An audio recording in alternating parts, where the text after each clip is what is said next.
राष्ट्रवादी काँग्रेस शरदचंद्र पवार पक्षाचे प्रवक्ते आणि हबप विकास लवांडे यांच्यावर जीव घेणा हल्ला करणाऱ्या संग्राम भंडारे या घुसखोऱ्याचा हल्लेखोराचा जाहीर निषेध। राज्याचे गृहमंत्री देवेंद्र फडणवीस साहेब, आपल्याला मी मागेही सांगितलं होतं की अशा प्रकारच्या घुसखोरांना आवरा। आज हाच घुसखोर याने पुन्हा एकदा घोळक्याने टीमने रिव्हॉल्वर बंदुकीच्या दाखावरती राष्ट्रवादी शरदचंद्र पवार पक्षाचे प्रवक्ते विकास लवांडे यांना जीवे मारण्याचा प्रयत्न केलेला आहे। हा तोच संग्राम भंडारे आहे ज्याने काँग्रेसचे नेते माजी मंत्री गांधीवादी बाळासाहेब थोरात यांना आम्हाला पुन्हा एकदा नथुराम गोडसे व्हावं लागेल हे उद्गार काढले होते, वक्तव्य केलं होतं। हा तोच संग्राम भंडारे आहे।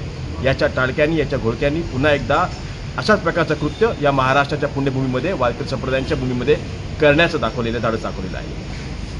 आम्ही राष्ट्रवादी काँग्रेस शरदचंद्र पवार पक्षाच्या वतीने या कृत्याचा जाहीर निषेध करतो आणि या संग्राम भंडारे आणि त्याच्या सगळ्या टोळक्याला तात्काळ अटक करा अशी मागणी करतो।